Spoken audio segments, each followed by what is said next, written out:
Hoje vamos explorar algumas das mortes mais absurdas já registradas em parques de diversão. Desde uma visitante que decidiu que o topo de uma queda de aproximadamente 94 metros era o momento ideal para soltar o cinto de segurança, até um trabalhador de feira que achou que usar querosene em um escorregador metálico era uma boa ideia, e acabou pagando por isso de uma forma que ninguém presente esqueceu. Era dia 3 de agosto de 2013, em uma montanha-russa de madeira localizada em um parque no norte da Califórnia, nos United States. As multidões da noite se reuniam perto da estação, enquanto os trens passavam em alta velocidade, chegando a cerca de 80 km por hora. Uma barreira metálica, na altura do peito, separava os espectadores dos trilhos, marcando o limite da área de segurança da atração. Próximo dessa barreira estava Logan Price, de 22 anos, jogador de beisebol em uma faculdade comunitária, terminando seu semestre de verão. Ele trabalhava meio período em uma loja de artigos esportivos e planejava se transferir no ano seguinte. No campo, ele dependia de reflexos rápidos e precisão no tempo. Amigos o descreviam como tranquilo e brincalhão, o tipo de pessoa que preenchia momentos silenciosos na fila com piadas ou desafios inofensivos. Naquela noite, ele carregava um taco de beisebol inflável gigante, feito de plástico colorido, oco e leve o suficiente para balançar com facilidade. O item havia sido comprado mais cedo em uma barraca de prêmios e rapidamente virou um acessório para fotos e brincadeiras enquanto o grupo circulava pelo parque. Quando a montanha-russa passou rugindo pela estação pela primeira vez, Logan levantou o taco inflável e simulou um golpe na direção do trem, parando antes de alcançar a grade. O taco nunca ultrapassou a barreira. Seus amigos riram e o trem desapareceu pelos trilhos. Cerca de 1 minuto depois, a montanha-russa voltou. Logan repetiu o movimento, levantando o taco conforme o trem se aproximava e puxando de volta no último segundo. O timing virou a piada. Fingir acertar o trem, mas sempre ficando atrás da barreira. O taco nunca tocou na atração, mas a cada tentativa ele se aproximava um pouco mais do limite que separava o público dos carros em movimento. Na terceira passagem, o ritmo já era previsível. O trem surgiu da curva e avançou com velocidade constante. Logan se inclinou um pouco sobre a grade e estendeu o taco mais do que antes, mirando a ponta arredondada como se fosse dar outro golpe. Dessa vez, a ponta passou ligeiramente abaixo do topo da barreira, entrando por um instante na área de segurança do percurso, o espaço invisível ocupado pelo trem ao passar. O primeiro carro chegou frações de segundo depois. A lateral atingiu o plástico inflável, que se comprimiu imediatamente e acabou puxado com força. O impacto arrancou o taco das mãos de Logan. Como ele já estava inclinado para a frente, o movimento alterou seu equilíbrio. Seu centro de gravidade ultrapassou a barreira. O tronco avançou e sua cabeça acabou projetada em direção ao poste metálico que sustentava a grade. Testemunhas disseram que tudo aconteceu em um único movimento. A testa de Logan bateu contra a quina do poste de aço antes de seu corpo cair junto à base da barreira. O taco deslizou pelo concreto a alguns metros de distância. Visitantes próximos chamaram os funcionários imediatamente. Os operadores interromperam a montanha-russa e o parque acionou os serviços de emergência. Os paramédicos chegaram em poucos minutos e encontraram Logan inconsciente, com trauma grave na cabeça. Ele acabou sendo levado a um centro de trauma próximo, onde médicos tentaram reduzir a pressão intracraniana. A autópsia registrou uma fratura no osso frontal, causada pelo impacto com o poste metálico. O ferimento gerou trauma cerebral extenso e inchaço dentro do crânio. Apesar das tentativas cirúrgicas, o dano se mostrou irreversível.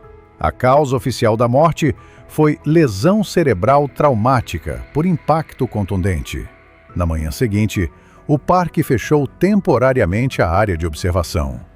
Uma tela de proteção adicional foi instalada acima da grade, e novas placas reforçaram a regra de manter objetos afastados da área dos trilhos. Investigadores usaram relatos de funcionários e visitantes para reconstruir o ocorrido. Cada tentativa com o taco havia aproximado mais o objeto da área da montanha-russa, até que, no último momento, ele ultrapassou o limite seguro. Em uma noite de verão, um erro de fração de segundo contra um trem em alta velocidade mostrou como o aço não perdoa. 3 anos depois, sob outro sol, em uma área rural de Ohio, outro trabalhador tomaria um atalho perigoso, desta vez em um escorregador metálico. Era dia 9 de julho de 2016, em uma feira itinerante montada em um terreno de cascalho. O calor da tarde era intenso. Entre as atrações, um escorregador alto de metal se destacava, com cerca de 4 andares de altura. Rick Mendes, de 29 anos, havia crescido trabalhando em feiras. Seu avô operava jogos, seu pai cuidava de brinquedos, e ele aprendeu manutenção ainda adolescente. Já adulto, era conhecido por resolver problemas rapidamente. Naquele verão, ele era responsável pelo escorregador. Os visitantes subiam com sacos de estopa e desciam por pistas de aço polido. Normalmente, as pistas eram enceradas, mas o calor e a poeira tornaram a superfície pegajosa. O método correto era esperar o metal esfriar e usar um produto não inflamável. Rick decidiu usar querosene, algo que dissolvia a cera rapidamente, mas liberava vapores inflamáveis quando aplicado em superfícies quentes. A temperatura estava acima de 35 graus Celsius e partes do metal ultrapassavam 60 graus Celsius sob o sol. Confiante, ele subiu com panos e um recipiente de querosene, espalhando líquido nas pistas. Logo, o cheiro ficou forte. Vapores começaram a se acumular nas curvas do escorregador. Alguns trabalhadores sugeriram parar, mas Rick insistiu. Ele então decidiu um método mais rápido. Sentou-se no topo com um pano encharcado de querosene e resolveu descer escorregando para espalhar o produto de uma só vez. 2 colegas observavam na base. Rick se lançou e começou a descer, ganhando velocidade. Pouco depois, chamas surgiram ao longo da pista. O fogo alcançou o pano sob ele. Rick tentou se levantar, mas a inclinação o puxava para baixo. O fogo se espalhou para suas roupas. Ao chegar ao final, ele já estava em chamas. Trabalhadores correram e usaram uma mangueira para apagar o fogo. O incêndio foi contido rapidamente e o resgate chegou em cerca de 9 minutos. Rick ainda estava consciente, mas com queimaduras graves em cerca de 40% do corpo. Ele acabou sendo levado de helicóptero a um centro especializado, mas não resistiu e morreu 48 horas depois, devido às complicações. A investigação concluiu que o uso de combustível inflamável em metal superaquecido criou um risco previsível de ignição. E essa sequência de decisões perigosas continuaria. Era dia 27 de maio de 2018, em um grande parque de diversões à beira de um lago, em Ohio, nos United States. Era dia 27 de maio de 2018, em um grande parque de diversões à beira de um lago, em Ohio, nos United States. O ar da noite começava a esfriar, enquanto as filas se apertavam ao redor de uma montanha-russa de aço. A corrente de subida puxava o trem colina acima, as travas estavam fechadas, e as telas de celulares iluminavam rostos no fim da tarde. As regras de segurança estavam afixadas ao lado da entrada da fila. Sob as luzes da plataforma, Marissa Hale, de 24 anos, tentava construir uma pequena presença no YouTube, publicando vídeos curtos de brinquedos e visitas a parques. Amigos diziam que ela quase nunca saía sem filmar ou tirar fotos para postar depois. Naquela noite, a subida e a primeira fileira operavam dentro do procedimento normal, com os sistemas de contenção padrão ativos e as regras claramente visíveis. O trem subia cerca de 94 metros com a barra de colo abaixada e o cinto de segurança afivelado. Marissa escolheu a primeira fila para fazer uma foto durante a subida, ignorando os avisos para guardar objetos soltos. Enquanto o trem avançava devagar, ela levantava o celular repetidas vezes, ajustando o ângulo como se procurasse uma imagem melhor. À medida que a estrutura ficava para trás e o trem subia acima do parque, uma brisa passava pelo percurso. Perto do terço final da subida, o celular escapou da mão dela, quicou uma vez e deslizou para frente sobre o piso liso de fibra, seguindo em direção à carenagem dianteira.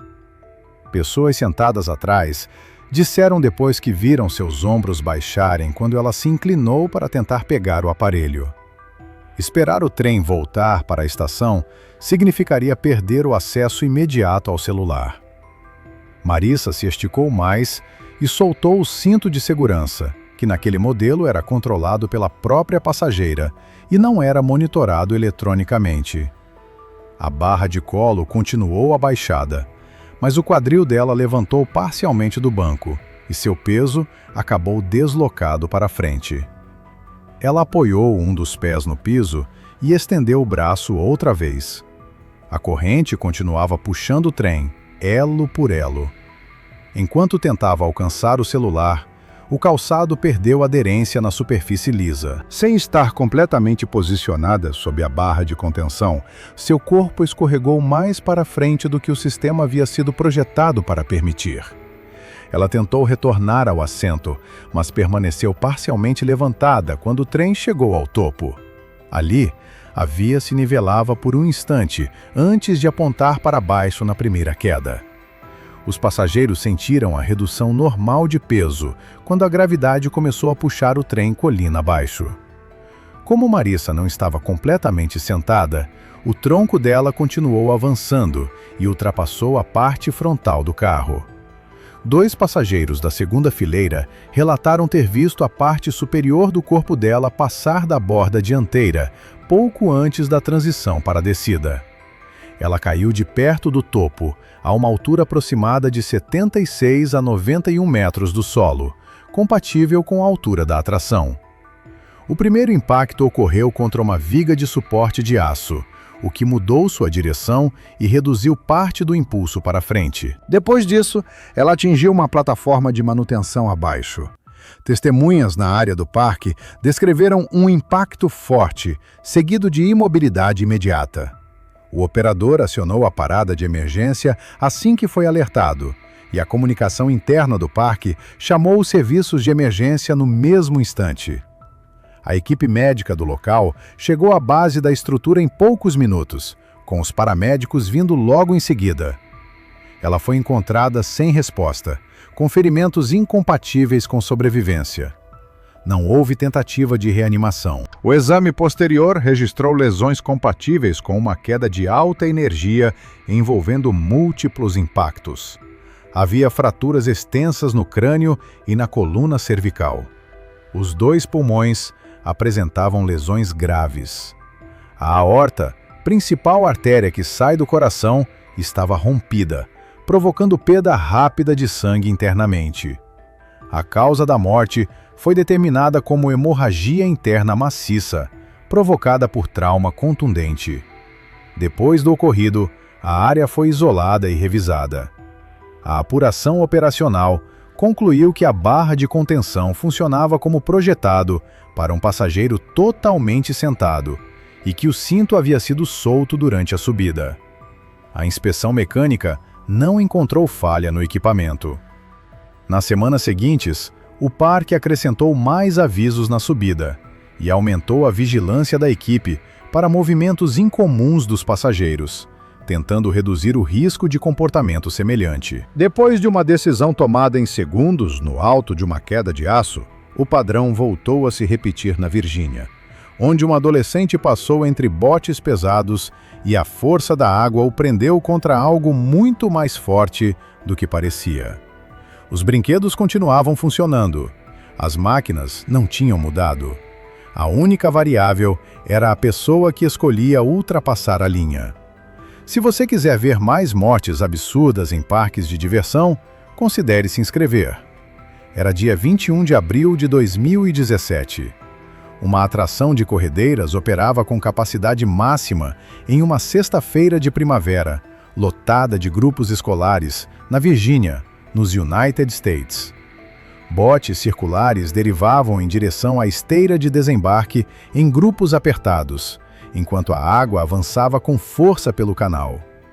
Os atendentes repetiam as instruções para que todos permanecessem sentados a cada ciclo, enquanto a fila seguia andando. Em um daqueles botes estava Tyler Boone, de 17 anos, aluno do penúltimo ano do ensino médio em uma escola pública nos arredores de Richmond. Ele era falante na sala de aula, rápido nas piadas e jogava beisebol na equipe júnior da escola. Aos fins de semana, recolhia carrinhos em um supermercado.